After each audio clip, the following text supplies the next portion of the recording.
سلامونه او احترامات زما یوټیوب چینل ته اوسل بیا راغلاست. دا څنګه تاسو د مایکروسافټ ورډ دریم درس دی او په دې درس کې به موږ تاسو په مایکروسافټ ورډ کې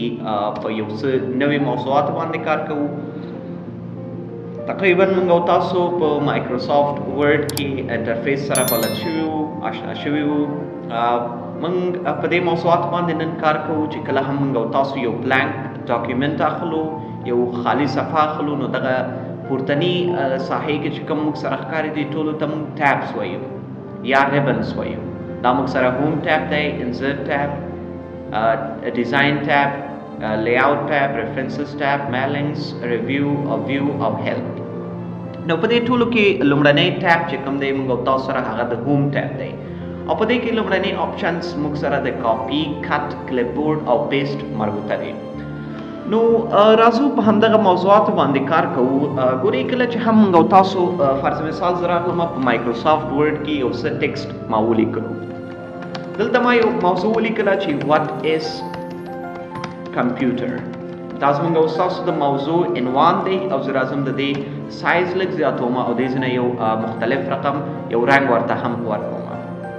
فرض مثال دغه یو رنګ ما دې ته اپلای کړ او زه راځم د دې لاندې هم یو څه ټیکسټ لیکم او دې لپاره یو جدا رنګ انتخابوم، دغه یو رنګ، او زه راځم یو رینډم ټیکسټ اخلم، یو پیراګراف یا دوه پیراګرافه. ګورئ کله چې هم موږ تاسو غواړو په مایکروسافټ ورډ کې یو رینډم ټیکسټ واخلو نو دې طریقه موږ سره داسې دی. تاسو به راځئ لومړی به د کیبورډ څخه ایکول علامه به اچوئ او هغې نه وروسته به RAND رینډ به ورته لیکئ او هغې نه وروسته به پرنټیز شروع کړئ او په دې کې به تاسو د څومره پیراګراف چې غواړئ د هغې تعداد به ورته لیکئ. فرض مثال زه غواړم چې ما سره درې پیراګرافه راشي نو زه دې ځای کې درې پیراګرافه ورته لیکم. انټر پریس کوم نو درې پیراګرافه موږ سره دلته راغلل.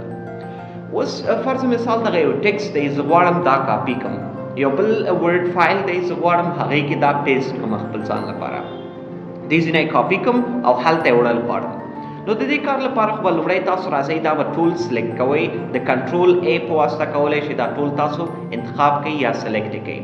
هغې نه وروسته دغلته موږ سره د کاپي په نوم یو آپشن شته دی، په دغه باندې هم کلیک اخیستلی شئ او د کیبورډ څخه یې شارټکټ دی کنټرول C. کنټرول بټنه به کلک نیسئ او C بټنه به ورسره پریس کوئ نو دا ټیکسټ به تاسو سره کاپي کیږي. اوس چې کوم فایل ته یې وړل غواړئ همغه ځای ته به راځئ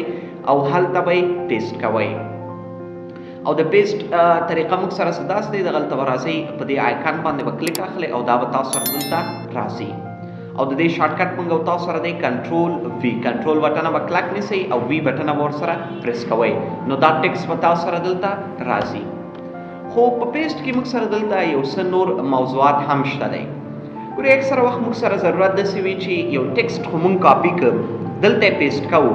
خو موږ غواړو چې څه سټایل څه ډیزاین چې هلته و هماغسې د دلته هم موږ سره راشي. نو د دې لپاره پیسټ کې دننه تاسو سره یو آپشن شته دی د کیپ سورس فارمیټینګ په نوم. په دې باندې کلیک واخلئ نو څه فارمیټ سره چې هلته و، کوم رنګ چې موږ ورته هلته انتخاب کړی و، کوم فنټ سایز چې موږ ورته هلته انتخاب کړی و، دلته به هم هماغسې راځي. یا هم سیکنډ موږ داسې هم کولی شو چې ورته وایو مرج فارمیټینګ. یو څه فارمیټونه د هغې ځای څخه واخله بس. مرج فارمیټینګ کې موږ سره څه کوي، اکثره یو څه ناڅه فارمیټونه د هغې ځای څخه واخلي او بس ټول فارمیټونه یعنې د هغې ځای څخه نه اخلي. ګورئ صرف یې موږ سره د بولډ آپشن واخیستلو، نور څه فارمیټینګ یې نه دی اخیستی، نه یې رنګ واخیستلو او نه یې د دې چې کوم نور سټایلونه ول. او یا هم موږ دې ځای کې بل آپشن لرو د پیسټ از ا پکچر.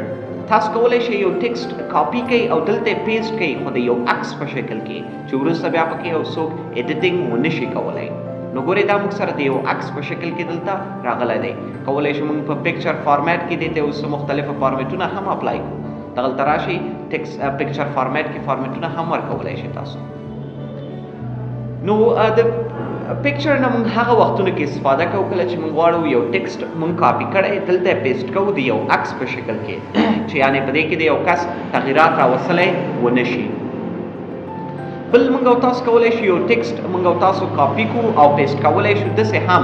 چې موږ وایو چې د دې چې کوم فارمیټینګ دی پکې یا موږ بولډ کړی وي هلته یا کوم رنګ ورکړی وي هر څه ډیزاین چې موږ ورکړی وي د هغې څخه د یو هم دلته رانشي صرف د دې ټیکسټ راشي موږ سره نو د دې کار لپاره بیا تاسو کولی شئ دغلته پیسټ آپشنز کې د کیپ ټیکسټ آنلی نه استفاده وکړئ دلته به یوازې تاسو سره د دې ټیکسټ راځي نه به د دې فارمیټینګ تاسو سره دلته راځي نه به د دې رنګ راځي نه به د دې فنډ فیملی راځي هیڅ به هم نه راځي دلته به صرف د هغې موارد ټیکسټ چې کوم هغه به دلته تاسو سره راځي بل اکثره وخت موږ داسې هم کولی شو فرض مثال زه وایم چې دا ټیکسټ د دې ځای نه لرې شي کټ دې شي او بل ځای ته چې زه وړل غواړم هلته دې راشي نو د دې کار لپاره بیا کولی شئ تاسو د کټ نه استفاده وکړئ د کټ شارټ کټ موږ او تاسو سره کنټرول ایکس دی کنټرول بټن به کلک نیسئ او ایکس بټن به ورسره پریس کوئ پریس کول نه وروسته ګورئ ټیکسټ موږ سره دې ځای نه کټ شو اوس چې کوم ډاکومنټ ته وړل غواړو تاسو کولی شئ سمپلی راشئ دې ځای کې د پیسټ شارټ کټ دی کنټرول وي کنټرول بټن به کلک نیسئ او وی بټن به ورسره پریس کوئ پریس کول نه وروسته به تاسو سره هغه ټیکسټ د هغې ځای نه کټ شو او دلته به تاسو سره راشي ګورئ ډاکومنټ 1 کې موږ سره نشته خو ډاکومنټ 2 کې موږ سره موجود دی نو امید چې د کاپي او کټ ترمنځ فرق مو اخیستی وي او پیسټ کې هم دغه آپشن وي موږ سره چې پیسټ کیپ سورس فارمیټینګ و مرج فارمیټینګ و از ا پکچر و او ټیکسټ آنلی و بل دلته یو مهمه موضوع موږ سره دی د کلیپ بورډ کلیپ بورډ کې موږ سره مهمه موضوع د فارمیټ پینټر دی ګورئ اکثره وخت موږ سره په مایکروسافټ ورډ کې داسې کېږي چې موږ سره یو ټیکسټ دی فرض مثال دغه فایل کې ما سره یو ټیکسټ دی او دې ته ما یو فارمیټ ورکړم زه راغلم د دې فنټ سایز ما لږ زیات کړ دې ځای نه د دې لپاره یو بیکګراوند ما انتخاب کړ د دې لپاره ما یو رنګ هم انتخاب کړ دغه یو کلر ما انتخاب کړ اوس چې کله زه ټیکسټ لیکم فرض مثال زه راغلم دغلته فدا محمد خاکسار مو ولیکلو او زه اوس وایم چې دا ټیکسټ باید شاته یو بیکګراوند ولري نو د دې کار لپاره موږ دغه ځای کې بیکګراوند څخه استفاده کوو په دې نور موضوعات باندې وروسته هم موږ او تاسو کار کوو راځو بیکګراوند هم موږ ورکړو د دې رنګ هم یو بل رنګ ورته انتخابوم دغسې یو رنګ یو فیملی فن فیملی هم ورته انتخابوم چې په دې موضوعات باندې وروسته موږ او تاسو کار کوو چې څنګه کولی شو فن فیملی چینج کړو دغسې یو فارمیټ ما دې ټیکسټ ته ورکړم اوس زه داسې وایم چې کوم دغه ډاکومنټو کې زه دلته یو بل نوم لیکم دغه یو نوم ما ولیکه دلته زه وایم چې دغه فارمیټ چې کوم دې ته اپلای شوی دی دا فارمیټ د دې بل نوم ته هم اپلای شي نو د دې کار لپاره تاسو کولی شئ د فارمیټ پینټر نه دلته استفاده وکړئ سمپلی کوم ټیکسټ نه چې تاسو فارمیټ کاپي کول غواړئ په همدغه سلیکټ کوئ در سره دغلته فارمیټ پینټر آیکن باندې کلیک واخلئ کلیک اخیستل نه وروسته کوم ټیکسټ دی چې اپلای کول غواړئ هغه دغسې در سره انتخاب کړئ انتخابول نه وروسته کوم فارمیټ چې هغې کې و دلته به هم در سره اپلای شي که هغې فنډ فیملی جدا و که هغې کم سټایل هم ورکړی و یا هم بولډ کړی و یا میټالیک سټایل ورکړی و یا هم رنګ بدل کړی و نو ټول سټایلونه یا ټول ډیزاینونه به دلته هم هماغه راځي نو دا و زموږ او ستاسو د مایکروسافټ ورډ دریم درس انشاءالله څلورم درس به هم ډېر ژر اپلوډ شي زما یوټیوب چینل ته نو کوشش دا کوئ چې زما یوټیوب چینل هم در سره سبسکرایب کړئ او د بیل آیکن هم ورسره ووهئ تر څو نوې ویډیوګانې هم ژر در سره تاسو ته در ورسیږي